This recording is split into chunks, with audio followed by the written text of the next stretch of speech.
Welcome to the first annual Gaily Show Awards. Here is your host, J.P. Derbagosian. Hello, everyone. Welcome to the first ever Gaily Show Awards, or the Gailies. As the world is coming to an end, we gather together in the time-honored gay tradition of the award show.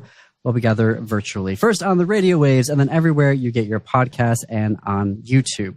We are here to celebrate the past year's queer creativity, queer craftspersonship, and sheer queer audacity in TV, film, books, and poetry. And today we celebrate queer film. And like all of the best award shows, the Gailies are about suspense, so we don't tell you what the categories are going to be ahead of time.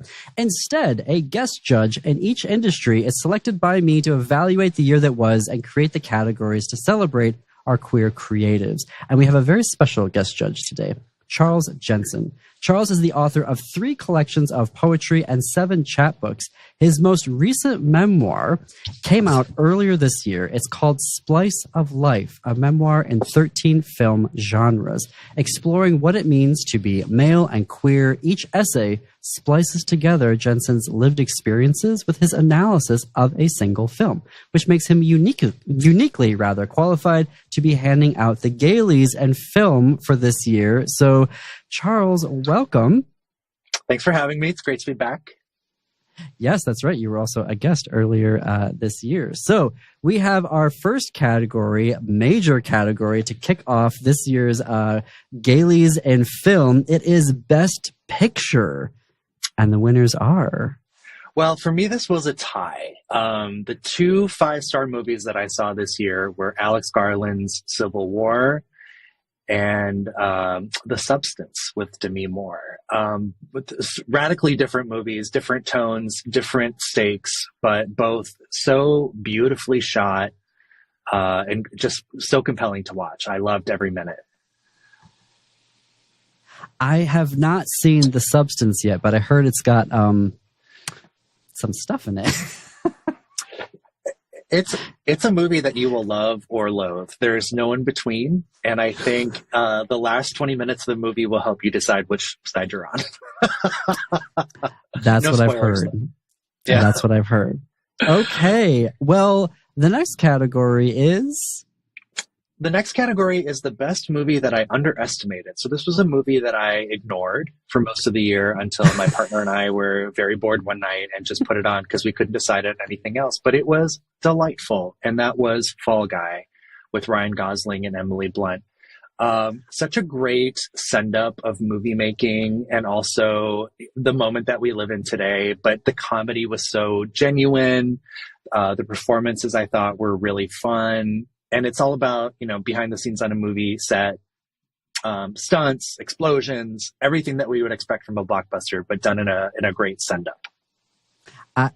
It's good to know that that's one that you underestimated, because I remember seeing the trailers for it and thinking, what is this movie? It felt like all over the place. Is it also all over the place in a good way, or? in a very good way. It's a mystery at its core. Oh. And it's based on the TV show from the 80s. But I think it's done very tongue-in-cheek and with a lot of love for filmmaking. I didn't even put that connection together. Yeah. Well, there we go. Best movie Charles underestimated. And our next category is... The next category is the best movie everyone hated but me. And I watched this movie and then I went on the internet and I thought, I had a very different experience. And that was the Max original Salem's Lot. I've been a Stephen King fan for most of my life, and Salem's Lot, of course, is one of the long classics. It's been made many times, but it's rarely been able to be made into a feature-length film. I thought the sets, the lighting, the costumes, they were all incredible here. It's taking such a complex story and boiling it down into a short film. I think they did a good job of that. Some of the criticisms I read online, I was like, that's valid. Good point. Yeah, but I was along for the ride. I was with it. And well, I mean, if you're along for the ride, then there you go. That's all you need. Not every movie needs to be art. Movies can just be fun. Yes. And now, hopefully, it'll be best movie everyone. Not everyone hates, but you. Yeah, please join me on this side of the fence. Okay.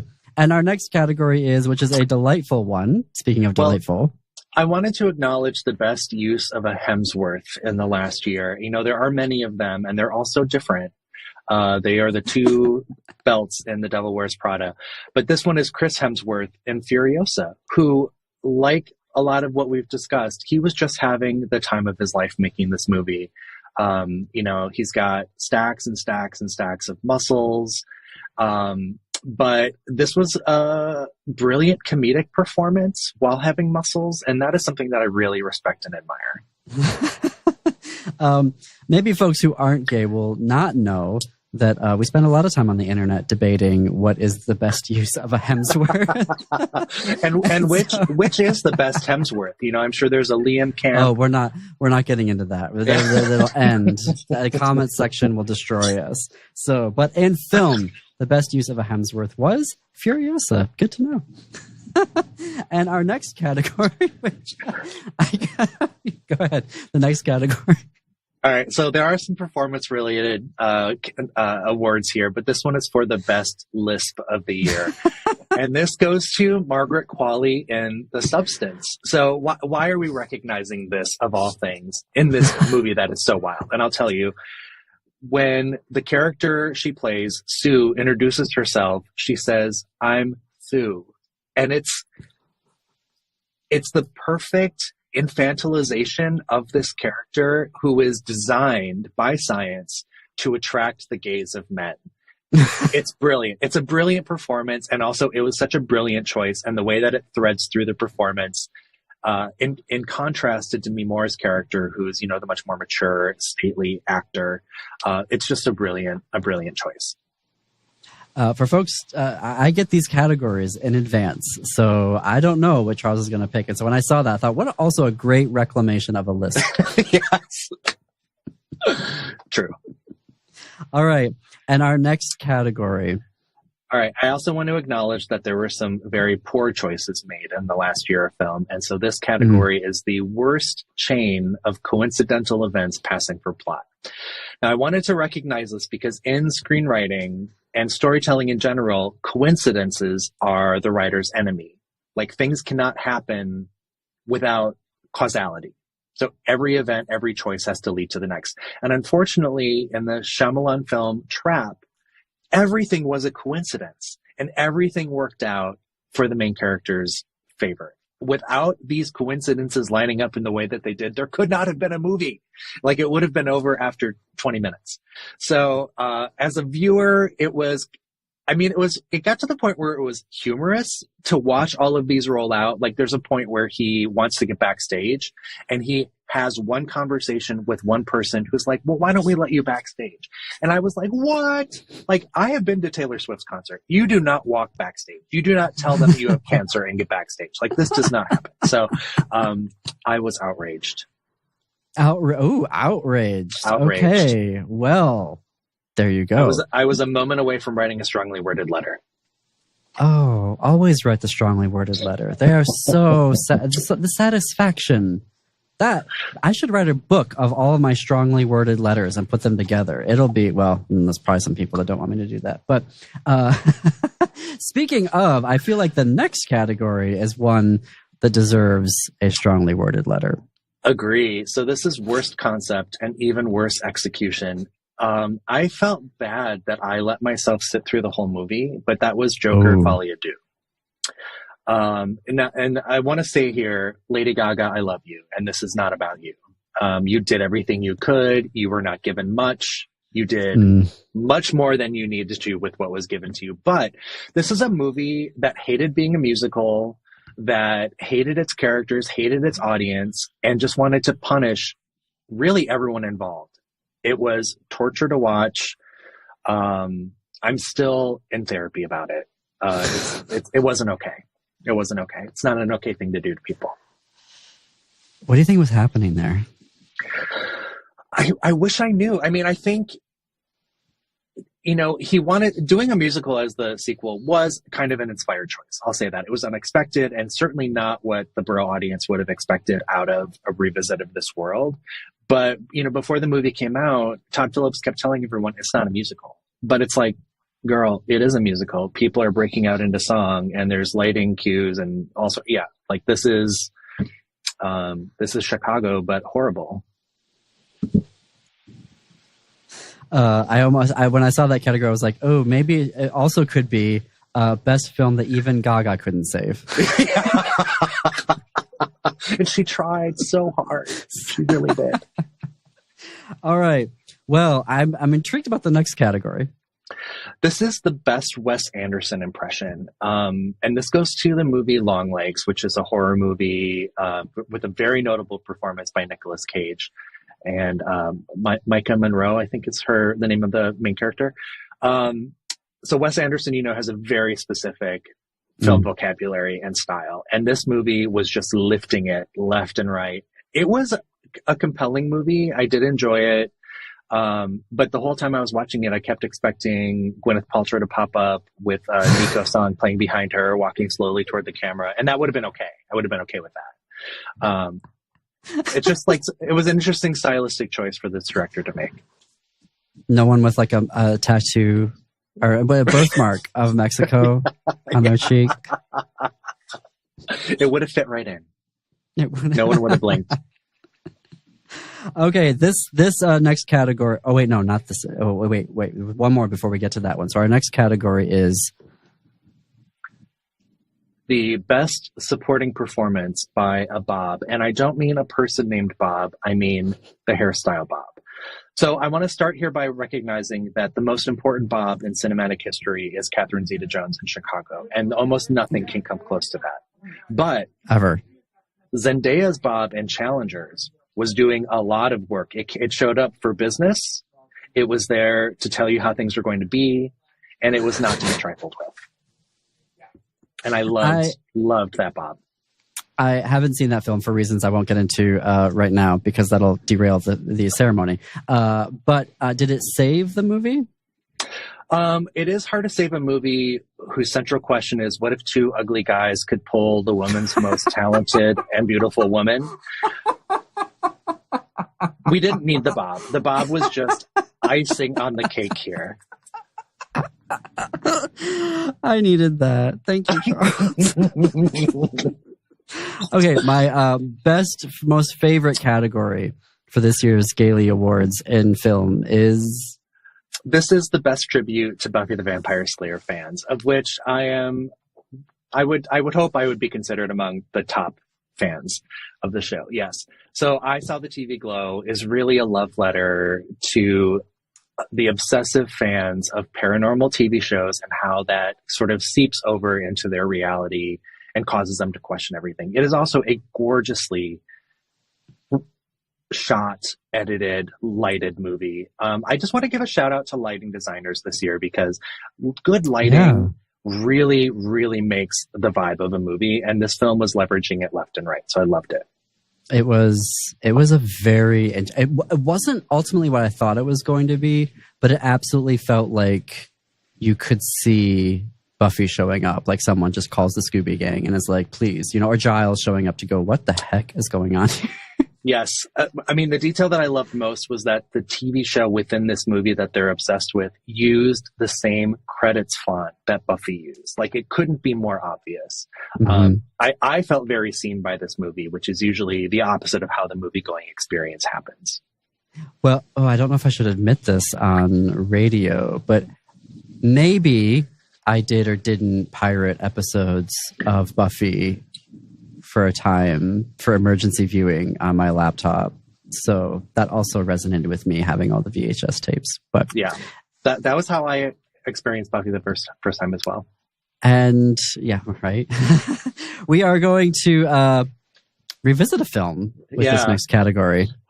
This category is called Nobody Asked for This. And of course, Joker probably is the top of that list. I don't think even Joaquin Phoenix asked for this, which is the irony, because he won't hesitate to walk away from a movie.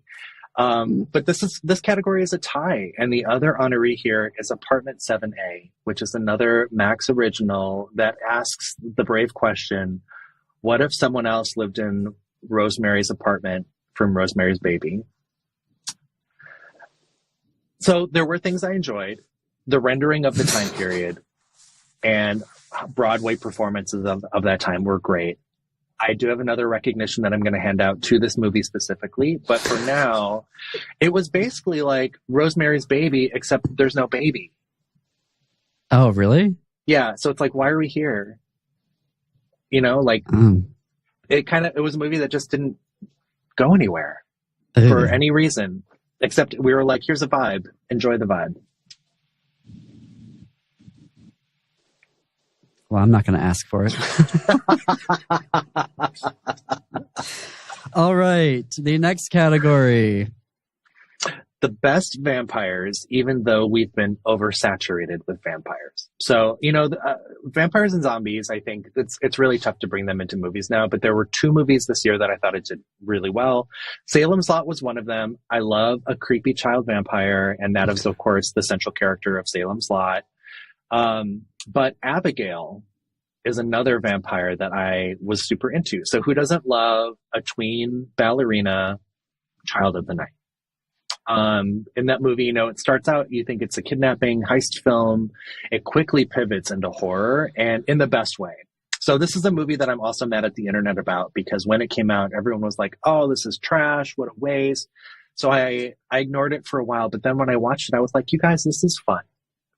You know, this is what we want our vampires to do. We want tutus saturated with the blood of her enemies. We want her dancing and twirling through a mansion. I asked for that. So this movie might have been made just for me. Well, there you go. Best vampires, even though we've been oversaturated with vampires. Congratulations to Abigail and Salem's Lot. And I also loved this category. This is best use of men who make us say, hey, where's he been? And that goes to Blink Twice, who seem to round up just this coterie of missing men who I kind of missed. So Christian Slater, you know, iconic. He kind of dipped out of filmmaking for a while, but has come back in recent years. But it was wonderful to see him pop up here in a role where he's just drunk all the time. Simon Rex, like the 90s called, they didn't want him anymore. And he has such a storied past. He's someone that I really want to reclaim. He had the porn scandal that came up. So he's always going to be beloved by the gays. Haley Joel Osment, he saw Dead People, and then what has he seen since then? Not a lot. But I want to see him. And I really like him. Like, it's great bear representation. Yeah. He's so cute. Like, love it. Love having him back in the mix. And then lastly, and I guess this would also be another queer icon, but Kyle MacLachlan, who notably taught us how to have sex in a swimming pool in Showgirls, is now, you know, a lawyer, helping people do horrible things to women. So, you know, what a tangled web we weave. Kyle MacLachlan. Speaking of the 90s. It was like Sex in the City, and then that was it. Like Flew to Mars or something. I know. Good for him, though. Well, good for him. Welcome back to all of those men. We missed you. Our next category. This is a category for someone that we are glad did not come back, and that is the best removal of a pedophile from the franchise narrative. And that goes to Beetlejuice. Making a sequel to that movie, I'm sure the most pressing question those writers faced was, what do we do about the dad? As you know, that actor was arrested and imprisoned for possessing child pornography after having a very successful run of movies in the 80s. So how the film responded to that, I thought was very clever. I wish that the character had not been present in the movie at all, but how they did do it, this happens very early in the movie, so I'm going to share it. It's not a spoiler. He, off camera, has his head bitten off by a shark, so only his body remains in the movie in a way that I will let you discover when you watch. And I haven't seen it yet. How is Catherine? Speaking of queer icons. Amazing. She steps effortlessly back into that role, and it's such a great counterpoint after we have become so familiar with her in Schitt's Creek. It's great to see her in that vibe again. I really enjoyed her. Good. I'm looking forward to it. And then a performance award. Yeah, so we don't have very many of these aside from the hairstyle. But I did want to acknowledge the best character voice, and that goes to Diane Wiest in Apartment 7A. So I love a Diane Wiest. She's stellar and sorely underutilized by filmmakers today. But here she shows up using a voice I'm not even convinced is human, but immediately conveys who this character is, and it's mildly threatening throughout the movie. But I think a lot about the voice that she uses in Bullets Over Broadway, which is she has that notable run of "Don't speak, don't speak," and this is the opposite of that. And I just love that range. She's a true gem. So in 2025, I want more Diane Wiest. I want more wild voices, and I definitely want another badass Bob. Those are on my wish list. Oh, congratulations to Diane Wiest. Best character voice. And our final category. Well, I didn't want to end without giving something to our sisters. And so this award honors the best lesbians, and in my opinion, the best lesbians ever. And that goes to Kristen Stewart and Katie O'Brien for Love Lies Bleeding, which is, I think it's substance adjacent in the wildness of its ending, but it's also, it's a lot about homophobia. It's a lot about standing firm in your identity, taking chances, betting on yourself. A lot of things that I think that all queer people should be reminded we should do. And the ending is so wild. It's really about embodying your power and taking it out on straight people who oppress you. And I just love, these women were great. This movie was wonderful. It was unexpected. I did not have such high hopes for it, but it really impressed me. Well, congratulations to Best Lesbians Ever, Kristen Stewart and Katie O'Brien. Charles, thank you for all of these categories. I am going to use my host prerogative and award a award. Okay. I'm calling it the Pantheon Award. And this is to a film that has ascended into the pantheon of queer films that will last the test of time. And I'm awarding that to All of Us Strangers, directed and written by Andrew Haig, performed by Andrew Scott. I think now after 10 months of seeing it, and it came out in 2023, but it didn't come out in Minneapolis until January of this year, after which I saw it multiple times in the theater and sobbed at every one. And it entered into my therapy, my ongoing therapy. I talked to it with my therapist for many, many weeks because there was a lot of catharsis happening there. But it is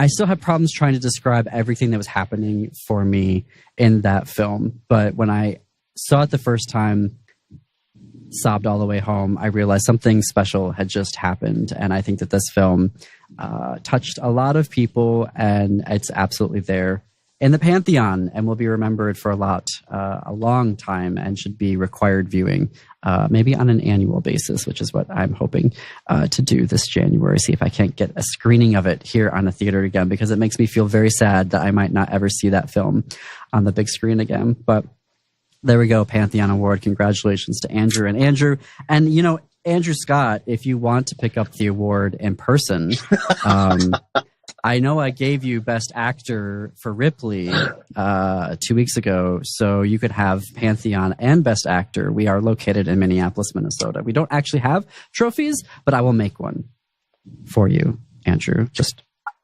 putting that out there. He is one of the best that we have among our gays. So that's great taste. Yes. All right. Well, I do want to talk about your memoir, Charles, Splice of Life. It is such an amazing concept to do, particularly, and it resonated with me as a person who film has played such a huge role in my life. And as I was going through each of the different sections, thinking, what would my film related to this be? So tell our listeners a little bit about your memoir. Sure. So I visit 13 experiences from my life between 17 and 40 something. And in each story, I found a movie that has some sort of resonance with my lived experience. And so I tell the story chronologically of what I lived and drop in discussions of the movie that link up with some part of the story I'm telling. So an example is the first chapter. I very surprisingly landed on prom court in my rural high school where I was mercilessly bullied for the prior 3 years. And thinking I had no chance, ran around school telling everyone that they needed to come to prom and watch me get crowned king, which came to pass, much to my surprise. And for that chapter, I talked about the movie Mean Girls because Katie's isolation, social isolation, and ultimate capturing of that spring fling crown kind of mirrored my own journey in that year. So I talk a lot about the topography of high school, social hierarchies, what it's like to be an outsider who is brought in, things like that. Did you snap the crown into little pieces and hand it out to folks? I did not. I said, bitches, this is mine and I'm taking it home. I have earned this. And also, one of the actors in that film went on to become like our leading gay actor of Hallmark Christmas movies. So congratulations to Jonathan Bennett. And I recently I saw Jonathan Bennett in Palm Springs a couple weeks ago at a drag show. Oh, performing? Watching.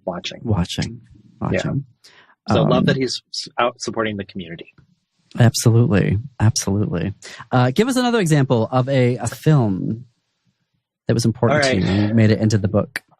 When my grandmother passed away, I went with my father to say goodbye to her, and then we had her cremated, and we had to retrieve all of my grandparents' ashes, including hers, smuggle them into Canada so that they could be interned in a Danish retirement community that my uncle wanted to be part of.